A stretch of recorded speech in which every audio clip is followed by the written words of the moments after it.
আসসালামু আলাইকুম, সবাই কেমন আছেন? গায়ের চামড়া কষকষ করে জানিয়ে দিচ্ছে শীতের আগমনী বার্তা। এমনিতে এই শীতকাল ঋতুটা আমার খুব পছন্দের একটা ঋতু, কিন্তু এই এক যন্ত্রণা। আপনি শীতকালে দেখা যায় স্কিনটা এমন কষকষ করতে থাকে, হাতে পায়ে কিছু না কিছু একটা দেওয়াই লাগে। এই কষকষ ভাব থেকে মুক্তি পেতে আজকে চলে গিয়েছিলাম স্কিনের কিছু প্রোডাক্ট কিনতে। বরাবরই আমার বেজলিনটাই পছন্দের, আমি সবসময় বেজলিনটাই ইউজ করি। একটা প্রোডাক্টের এত ভেরিয়েশন থাকে, এগুলো দেখলেই আসলে মাথা নষ্ট হয়ে যায় যে কোনটা থেকে কোনটা কি করবো। তো আমি ডেইলি ভাইটানিংটাই নিয়েছি।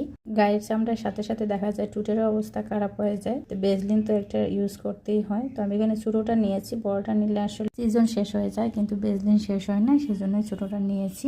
তো আমার জন্য বডি লোশন কেনার পর জামাইয়ের জন্য খুঁজতেছিলাম যে কোনটা নিব। তো দোকানের যে সেলসম্যান ভাই ছিল উনি খুব মজার মানুষ। তো উনি বলতেছে যে আপা, আমাদের ছেলেদের জন্য কি আলাদা কোনো বডি লোশন লাগে? আমরা তো বউয়ের এটা থেকে একটু চুরি করে দিয়ে দিই।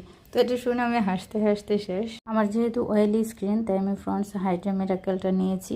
এটা হলো হিমালয়ান পিঙ্ক সল্ট, এটা আমার শেষ হয়ে গিয়েছে, তাই এখানে পেয়ে আমি একটা নিয়ে নিলাম। এটা হচ্ছে যারা ডায়েট করেন সকালবেলা লেবুর রসের সাথে অ্যাপল সিডার ভিনেগার আর এই হিমালয়ান পিঙ্ক সল্ট মিক্স করে খেয়ে নিলে পেটের চর্বি গলাতে সাহায্য করে। পিলাবার মানুষ, তাই একটা কফি নিয়ে নিলাম এখান থেকে। কয়েকদিন আগে ফেসবুকে দেখছিলাম এই সেরাব আর ক্যারাব নিয়ে খুব ট্রোল হচ্ছিল। তো আমার যেহেতু চোখের সামনে আসলো, তাই একটু হাতিয়ে দেখছিলাম যে সেরাব নাকি ক্যারাব। মেলাজমা মেয়েদের স্কিনের একটা বড় শত্রু, যাদের আছে তারা বুঝতে পারে যে এটা কত বড় একটা শত্রু। তো আমি এটা নিয়ে নিচ্ছিলাম, এই নায়াসিনামাইড প্লাস জিঙ্ক, এটা মেলাজমার জন্য অনেক কার্যকর।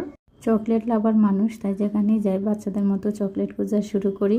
আসলে চকলেট এমন একটা খাবার, এটা ছোট বড় সবারই অনেক পছন্দের। কিটক্যাট চকলেটটা আসলে এমনিতে অনেক মজার, সাথে আমার এই স্নিকার্সও অনেক ভালো লাগে। এই স্নিকার্স আর কিটক্যাটের দুটা চকলেটই আমার খুব পছন্দের, তাই আমি যেখানে যাই দুটা চকলেটই বেশি খাই। বাচ্চাদের তো তাদের এজ অনুযায়ী আলাদা প্রোডাক্ট দিতে হয়। এটা বেবি লোশন পাউডার আমি মেয়ের জন্য দেখছিলাম। আর যেহেতু শীতকালে মধুটা একটু বেশি প্রয়োজন হয়, এই সময় দেখা যায় ঠান্ডা সর্দি লেগেই থাকে। তো এই মধু দিয়ে বিভিন্ন ধরনের রেমেডি তৈরি করে দিতে হয়, ঠান্ডা সর্দি অনেকটাই উপশম হয়। ছিল আজকে শীতের কেনাকাটা। তো ভালো থাকবেন সবাই, আল্লাহ হাফেজ।